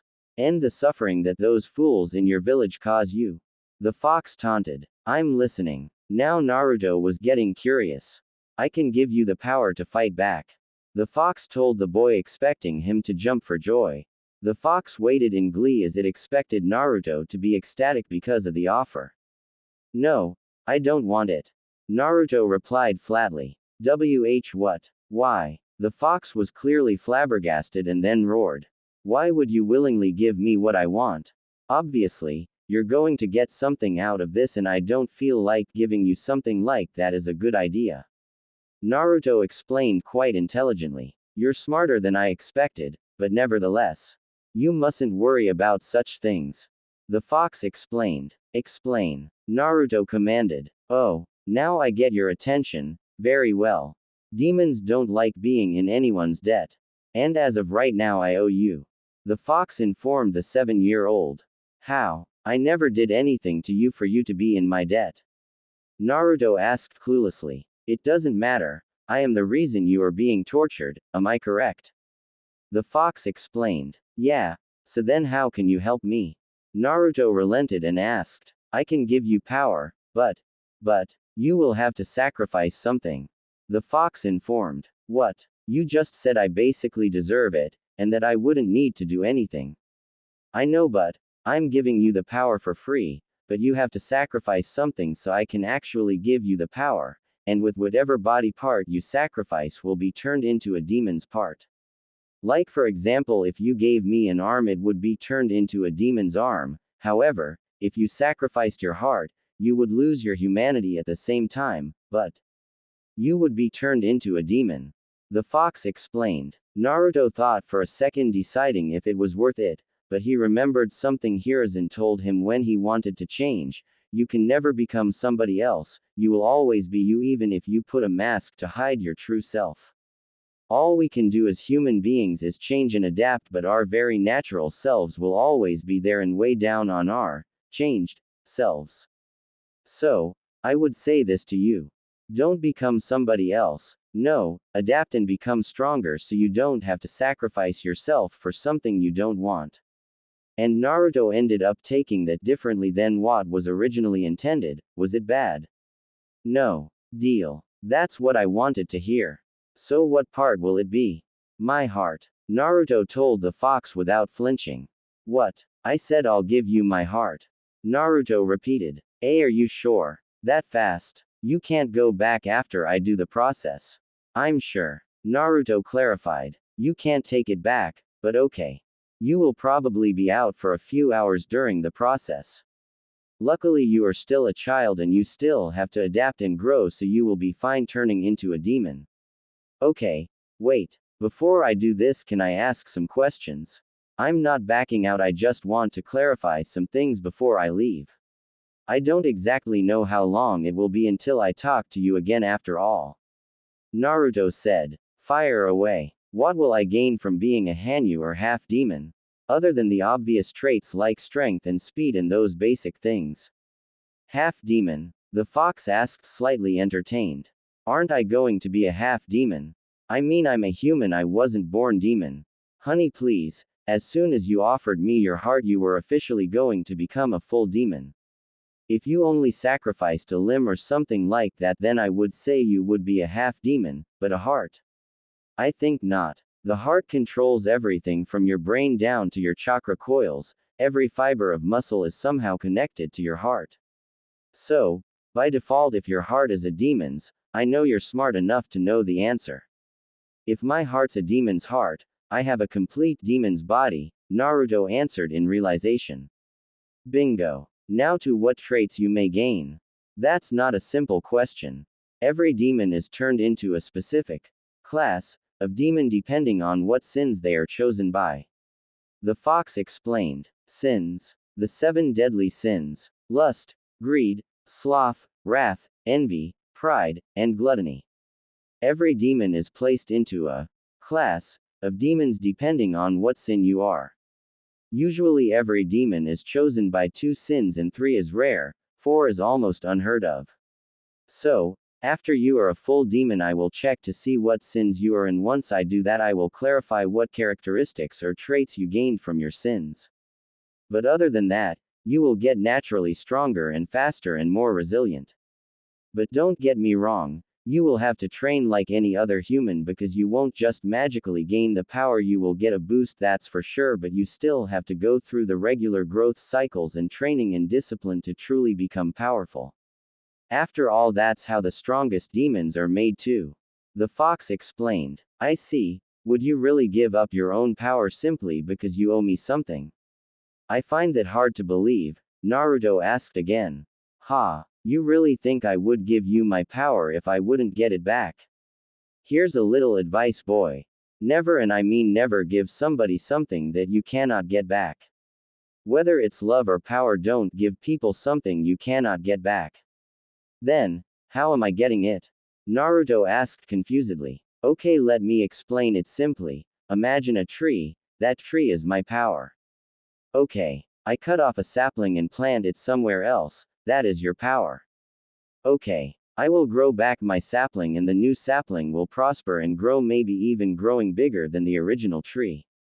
So basically, I'm planting a seed without worrying about my own power. I will get it back in a few days. The fox finished explaining. I see. Is that all then? The fox asked. Yeah, just make sure to see what sins I was chosen by. Next time we meet, I want to know everything I get from them and what class I am. Naruto exclaimed. Very well, now sleep. And Naruto fell straight asleep onto the black floor. A will-o-wisp of red mist flew towards Naruto and entered his mouth, nose, and eye sockets, causing him to flail around on the floor for a few moments before he finally calmed down. Now let's see what sins have chosen you, the fox muttered as it brought one of its paws out of the darkness and poked Naruto's forehead with its claw. No way, the fox was clearly speechless. Ha, ha ha, ha ha ha ha ha ha ha ha. The fox laughed so loud it could shake buildings from miles away if there were any. Back in the real world, the villagers were seconds away from carving a second name into Naruto's skin when he arrived. A lone Anbu stood at the tops of the building staring down with utter disgust and hatred as he witnessed the scene he arrived to. Mark the bastard, the Anbu agent heard from down below. Finally, he had enough and saw the devil marking on Naruto's chest and noticed they were about to write something else. So, he walked to the edge and fell. As he fell, a sword appeared out of a storage seal on his arm. He threw dozens of kunai and shuriken, killing multiple villagers instantly. And then he landed and immediately brought his sword down and around to finish everyone off. It was over before it even started. A massacre. A bloodbath. And the last thing the civilians and shinobi saw before they were brutally killed. A panther. Hospital. Naruto woke up feeling not so good. His body felt like it was on fire, his muscles were all extremely worn out and tired. Naruto groaned as he sat up and noticed the bandages all over him. Bandages all over his chest and covering where he was marked, and bandages all over his limbs. I wouldn't move if I were you. A voice spoke out, alerting Naruto of his presence. Who are you? Naruto quickly asked. Me. You don't exactly deserve to know my name yet, just call me Panther like everyone else does. the unknown individual said as he walked out from the darkness. It was the Anbu agent. He wore the Anbu attire with a captain band on his left shoulder. His mask was on. It was a white mask with black markings obviously symbolizing a panther, and he had multiple fuinjutsu tattoos on his arms probably for sealing weapons. Alright, Mr. Panther, what do you want? Naruto asked cautiously. Well, I saved you from some villagers, so I should thank you then. Naruto bowed slightly from his hospital bed. That's not why I stayed here though, the man spoke calmly. Then why? How would you like to become stronger? The man asked seriously. What do you mean? Do you want to become stronger? It's a simple question. I will make you my apprentice for the time being if you wish to become stronger. The man explained. Naruto didn't answer immediately, he had to think. The Kyuubi's words kept ringing out to him. You will have to train like any other human because you won't just magically gain the power. You will get a boost, that's for sure, but you still have to go through the regular growth cycles and training and discipline to truly become powerful. This was becoming too good to be true, was the thought going through Naruto's head at the moment. Normally he would be skeptical from a stranger offering something like this, but he knew the Anbu worked directly with the Hokage and there was no way, and I mean no way, the Hokage would let anything bad happen to him. Deal. Naruto replied with a malicious grin on his face. Good. Prepare for the hardest training course you have ever faced. The panther-masked Anbu raised an eyebrow at the grin but waved it off and simply looked at the boy in curiosity. Now how would he explain to the Hokage that the child he picked that was supposed to be an orphan was actually his grandson? It'll be fine. The man thought to himself. Hey Gramps. Naruto entered the Hokage's office with the brightest smile that Hiruzen has ever seen on his face. Naruto, my boy, what brings you here today? The third Hokage chirped back innocently, even though he knew very well what today was. It's my birthday. I'm turning 7 today, Naruto exclaimed as he threw his hands up to make a statement. Oh, how could I forget? Hiruzen said sarcastically. Naruto confirmed. So, what's so different about today instead of your other birthdays? If I remember correctly, you were never a big fan of your last few birthdays. Hiruzen inquired. Well, today's special because Naruto started to get extremely hyper and started mumbling to himself, which made the Hokage smile. Because? Hiruzen questioned. Because now Ka-chan can start training me. I'm finally 7. She promised me once I turned 7 she would teach me in the ninja arts and everything. And I can finally learn how to use her cool chain thingies too. Naruto cheered as he jumped around the room mimicking the cool ninja moves he saw as he watched some Jonin senseis teach their genin squads. At that simple statement, Hiruzen almost broke down. He visibly flinched as he heard those words. So, who's ready presents? Kushina exclaimed out of nowhere, causing both of the children to look up from their bowl with sparkles in their eyes. Me. The twins both yelled at the same time, causing Kushina to giggle slightly at their enthusiasm. Alright, then wait here and I'll bring them out. Kushina then got up from her seat in the living room where they were all situated and walked to her bedroom. The twins both waited patiently yet excitedly for their mother to return. And out came their mother with one box. It was wrapped neatly with orange wrapping paper. Here you go, Naru. Kushina gently laid the box that was as tall as Naruto yet as thin as a few inches. Thanks, Ka-chan. Naruto quickly thanked his mother as he tore open the present. Inside the wrapping was a simple wooden box. Once he opened the box he marveled at what he saw. A sword. Naruto was in awe. The hilt was simple red with a golden guard while the sheath was red with golden markings, like it was of a golden dragon wrapping around the sheath. What about me, Mom? Mito asked with big eyes. You, my dear. Kushina stopped for dramatic affect. Naruto and Mito both listened intently. Are going on a training trip with me. Kushina exclaimed happily. Yay. Mito jumped and pumped her fist in the air just like how Kushina does. Awesome. Ka-chan, when are we leaving? This time Naruto added. Oh Naruto, sorry but it's just going to be me and Mito on this trip. Kushina was quick to explain. What? Naruto asked in confusion and shock. Yeah, I have to teach more stuff to Mito before I can start on your training. So, on the trip I have to be really devoted to Mito and Mito alone to make sure she is prepared and ready. Kushina continued to explain. But, you said once I was 7, that you would train me. You promised. Naruto asked dreadfully. I know, but don't worry. Once I'm back you will be big enough to wield that sword and I can teach you everything I know. You and Mito will be the best swordsmen and swordswomen in all of the elemental nations. Kushina was quick to answer as she noticed Naruto lose all the light in his eyes. Oh, Naruto said sadly. The one thing that was promised to him. The one thing that kept him going and made him not care about being ignored and neglected with training. The promise. Was it ever wise for him to believe in it? Obviously not. The promise was broken. And once again he was the only one hurt and Kushina and Mito got everything good out of the deal. How long is your training trip going to be? Naruto asked quietly. A few years. I honestly don't know. At the least 3 years I would say, but even that is a big if, Kushina answered with a finger to her chin in thought. Naruto didn't answer to that, just fell deeper into despair.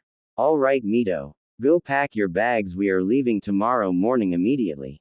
Kushina exclaimed cheerfully. All I ever wanted was you to teach me. I don't want a stupid sword, I wanted you to train me, show me the same attention, the same love, but no, I was foolish to ever expect anything else. I'm simply the bastard son, the demon, the unwanted. Naruto spoke barely audible. Kushina and Mito just looked over at him confusedly as he clutched the blade in his hand and looked into his reflection on the blade. Naruto, are you okay? Kushina asked worriedly. He didn't want the stupid blade. He didn't want anything but for her to keep her promise. He simply stared down at his new sword. And as slowly as he could he closed the blade and put it back into its box and sealed it back up. This in itself shocked Kushina. She pretty much expected to have to scold Naruto for playing with his new sword inside the house. Naruto. Kushina was completely thrown out of the loop. She didn't know what happened. Naruto stood up with his hair shadowing both of his eyes. I'm fine, Ka-chan. Don't worry about it. Both Kushina and Mito sat there wide-eyed at the scene before them. Naruto stood there with the widest smile across his face. But that isn't what shocked them. Tears. So many tears were streaming down his face as he smiled at them. It was uncomfortable to say the least. No child should be able to give such a broken expression. And so, with the never-ending amount of tears streaming from his eyes down his face, sometimes going into his mouth so he tasted the salty liquid, he turned around and walked towards the stairs so he could go to his room. Naruto. Kushina called out so he would come back after she got over the initial shock. Mom, I'm tired, I played with my friends a lot this morning so, I just want to be alone and sleep. Naruto didn't even give her time to answer before he slowly walked up the stairs. Oh okay. Kushina for once was completely clueless as to what just happened or what she should do. Naruto walked into his room upstairs and closed the door softly. There was a brief moment of silence. And then he broke down. Grandpa. Naruto broke the silence that permeated the room illuminated by the night sky. Hiruzen hummed in response. I don't think I can forgive them, Naruto started. I see. Hiruzen wasn't exactly surprised by the statement, but it still caught him off guard. Is that all? You don't care? Naruto questioned confusedly. That's not true at all. It's your decision, not mine. I will abide by what you wish. You deserve it after all. Hiruzen informed. I see. Then what do you think I should do? Naruto asked carefully. That's a hard question, my boy. There is no wrong answer to that question, Hiruzen informed. Then what would you prefer I do? Naruto further questioned. Do you want my honest answer? Hiruzen asked. Please. Naruto answered seriously. Well then, the half of me that loves Kushina like my own daughter and as the Hokage says to always forgive, but the half of me that isn't clouded by my Hokage views and relationships thinks that you should give them a test. So, if I had to trust one of my sides I would say trust the latter, give them a test. Hiruzen responded calmly. A test. Naruto was clearly confused and curious. Not a regular test, just give them a time limit, and if they don't fix what they did by then, well then do what you were going to do. Leave them behind if you must. But this way, if they don't try and fix what they did or even see what they did and they stay oblivious to everything, then you will not feel bad about your answer. Hiruzen responded wisely. I think I'll do that, Grandpa. Naruto seemed clearly happier with that idea. Naruto. A voice spoke from deep inside of the darkness, shocking Naruto quite a bit. Fox. Naruto spoke, realizing what was happening. You're not surprised? The voice asked in a mildly surprised tone as two massive eyes with red irises and slit pupils asked. Not really. Naruto responded quite calmly. I see. A set of pearly white razor-sharp teeth shined through the darkness. How are you talking to me? I thought you couldn't do anything with me because your power is sealed inside of somebody else. I only have your worthless soul.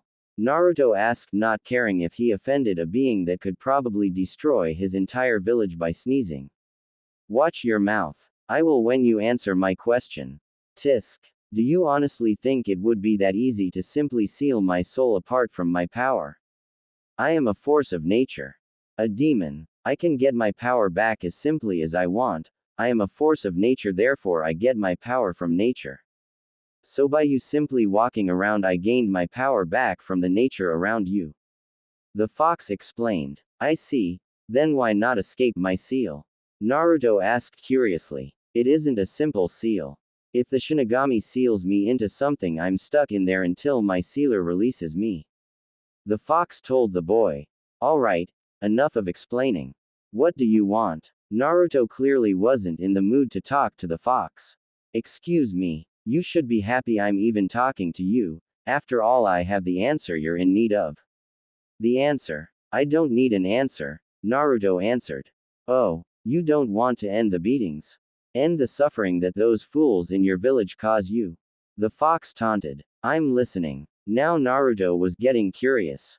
I can give you the power to fight back. The fox told the boy, expecting him to jump for joy. The fox waited in glee as it expected Naruto to be ecstatic because of the offer. No, I don't want it. Naruto replied flatly. What? Why? The fox was clearly flabbergasted and then roared. Why would you willingly give me what I want? Obviously, you're going to get something out of this, and I don't feel like giving you something like that is a good idea. Naruto explained quite intelligently. You're smarter than I expected, but nevertheless. You mustn't worry about such things. The fox explained. Explain. Naruto commanded. Oh, now I get your attention. Very well. Demons don't like being in anyone's debt. And as of right now, I owe you. The fox informed the 7-year-old. How? I never did anything to you for you to be in my debt. Naruto asked cluelessly. It doesn't matter. I am the reason you are being tortured, am I correct? The fox explained. Yeah. So then how can you help me? Naruto relented and asked. I can give you power, but, you will have to sacrifice something. The fox informed. What? You just said I basically deserve it, and that I wouldn't need to do anything. I know, but, I'm giving you the power for free, but you have to sacrifice something so I can actually give you the power, and with whatever body part you sacrifice will be turned into a demon's part. Like for example, if you gave me an arm, it would be turned into a demon's arm. However, if you sacrificed your heart, you would lose your humanity at the same time, but you would be turned into a demon. The fox explained. Deal. That's what I wanted to hear. So what part will it be? My heart. Naruto told the fox without flinching. End of recap. A few days after Chapter 1. Hokage's office. 3 people could be seen inside the office at this point in time. One was a child no older than 7 or 8, the second was a fairly tall Anbu operative wearing a white mask with black markings signifying a panther, and the last person was the Hokage himself.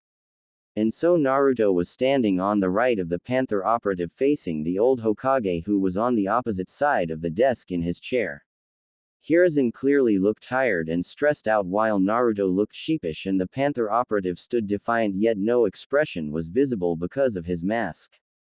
So you're telling me that the orphan you wanted to be your apprentice and bring into Anbu is my own grandson, who may I say certainly is not an orphan. Hiruzen yelled incredulously at the nerve of this Anbu operative. Yes. The Anbu operative answered cautiously. No. The answer is no. Hiruzen answered firmly. But Hiruzen, Panther tried to say. No. I will not put him into that. If he wants to when he's older then I won't stop him, but definitely not right now. Hiruzen declared forcefully. Naruto simply stood there in awkward silence until he had a thought come to mind. Hiruzen, you know how the village treats him. Itachi and I can't always watch him. It already shows when we aren't there to protect him. A few days ago, as soon as I got there it was already too late. I mean they scared the boy the sake. I know you have seen his chest. Panther protested fervently. Yes, but Hiruzen saw the Anbu operative's point. Then why not? I will have him report to you whenever you want and you can call him for physical and mental checkups whenever you feel necessary. Panther reasoned. It's not that simple, Panther. Hiruzen said softly as he saw how strongly the Anbu operative felt about this. No. I think it is Hiruzen. Okay, look. You know how I am. I have never once questioned your orders and I have never done anything against your wishes. So please just trust me on this. Panther begged. Hiruzen simply sighed and turned towards Naruto. Naruto, is this what you want?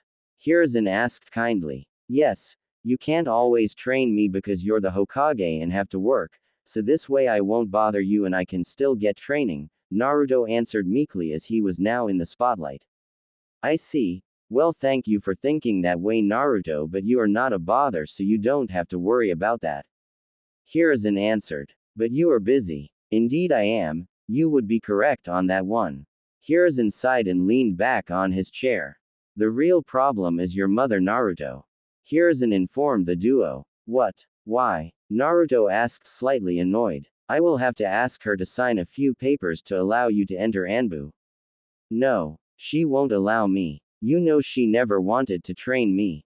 Why would she ever want me to learn from Anbu? Naruto exclaimed. Naruto, that's not why.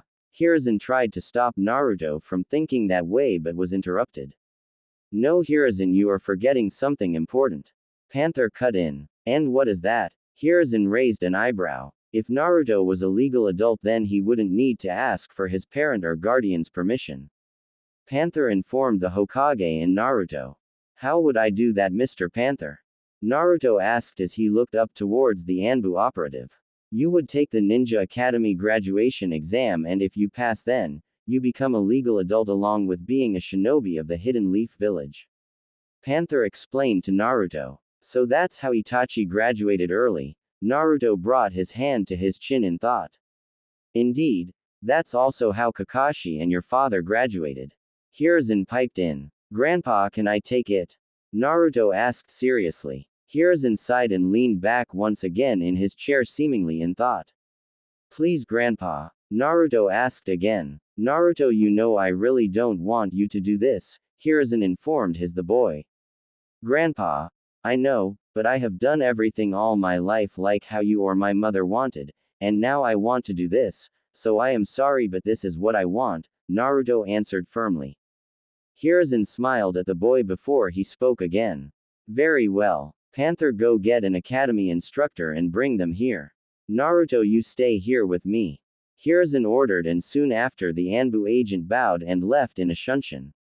Thank you, Gramps. Naruto bowed slightly towards the Hokage. It is nothing, Naruto. I'm quite proud of you actually. Hiruzen informed the boy. Proud? I thought you didn't want me to do this.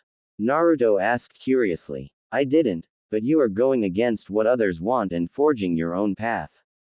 That is what I want you to do. That is what you want to do. And for that I am proud of you. Hiruzen explained. I see. Naruto hummed in understanding. Now I will have to tell you that I am going to be informing your mother that you are dropping out of the Ninja Academy. Hiruzen added as he saw Naruto sit down on the couch across the room. What? But I'm not dropping out, I'm graduating. Naruto wasn't angry, just confused. Well, when you graduate early, you are basically taken out of the academy early to be put on a team, or in your case, be put as an apprentice in the Anbu. But it's classified as dropping out, something about it being easier for the academy that way. Hiruzen explained. I see. Just don't tell her about Anbu, please, Naruto asked politely. I wouldn't dare. Lord knows she wouldn't let you. No parent would actually. Hiruzen accepted just as Panther returned with the academy instructor in tow. I have brought him, Lord Hokage. Panther returned to his stoic demeanor as there was somebody else now in the room. Thank you, Panther. You may wait on the couch, as we do this. Panther simply nodded and walked into the corner where he disappeared into the shadows. Lord Hokage, what is it do you want? Am I in trouble? The man asked. The man had black hair that went to his shoulders and a pair of glasses that covered his brown eyes. He wore a standard Chunin uniform and has wrapping all over his arms. This guy isn't important, no need to remember him. Ah yes, I guess he didn't tell you. You are going to examining Naruto here for the Ninja Academy graduation ceremony, and I will be your witness. Hiruzen explained, shocking the academy instructor, but nonetheless he abided. Right now. Yes, right now. All right. And so the instructor brought out a written test from a storage scroll in his flak jacket and handed it to Naruto, who immediately grabbed a pen from the Hokage's desk and started filling out the answers. After about 20 minutes, Naruto put his pen down, signaling he was finished. Soon after, the instructor asked Naruto to perform the 3 academy jutsus. First was the substitution technique.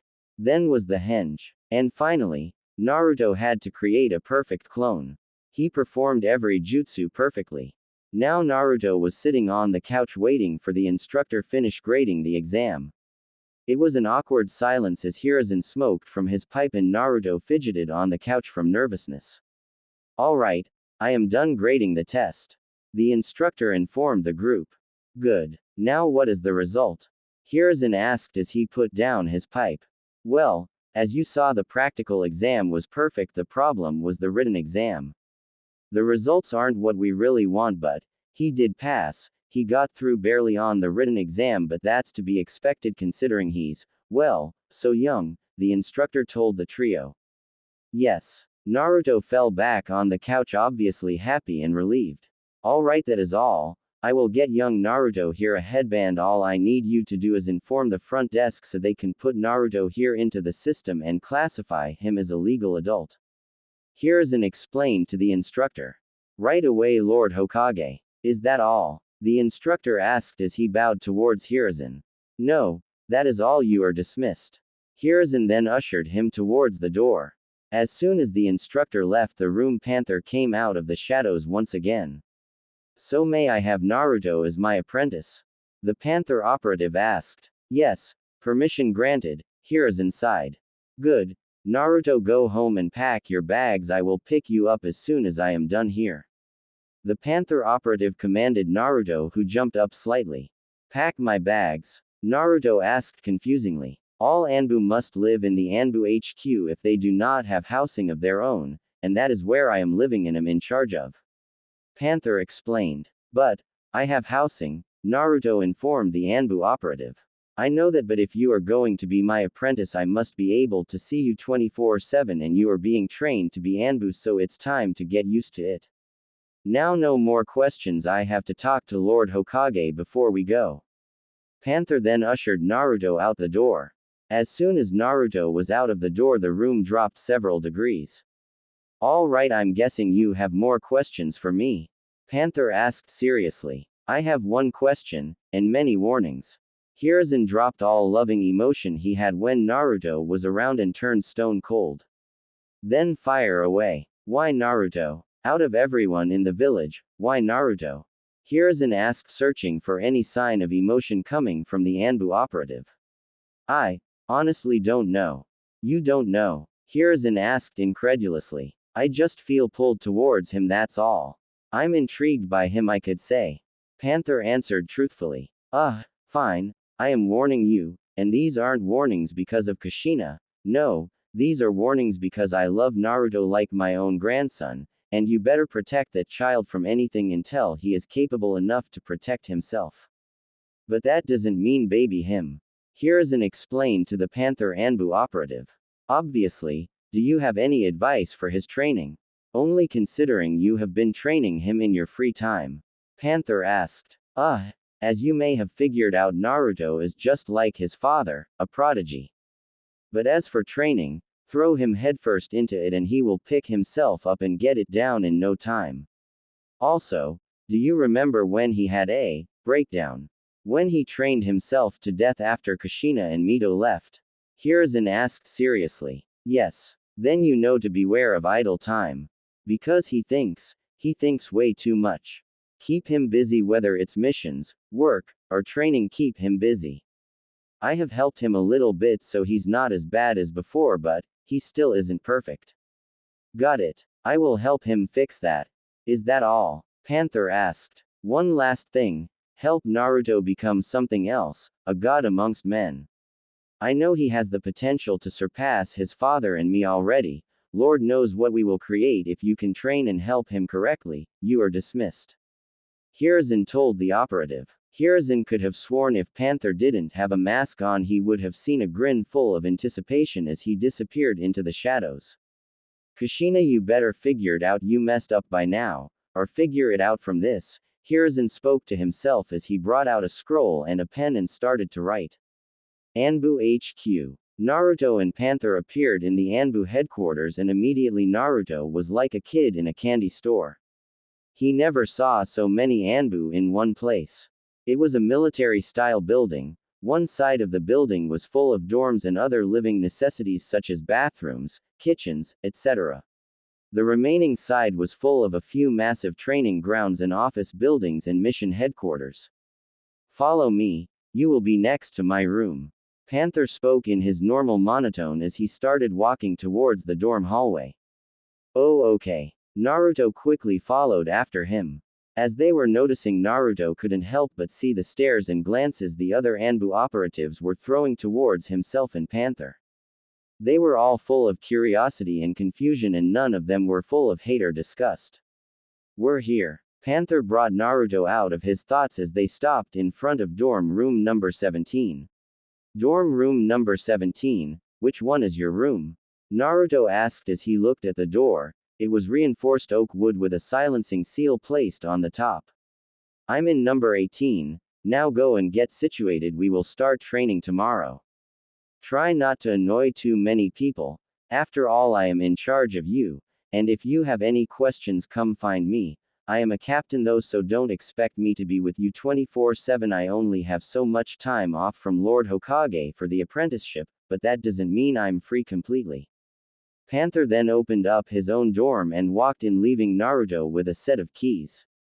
Wait, what time tomorrow? Naruto asked hurriedly. You'll know when, was the only answer he got. Was this really a good idea? Naruto spoke to himself as he walked into his dorm. His dorm was bigger than he expected, to say the least.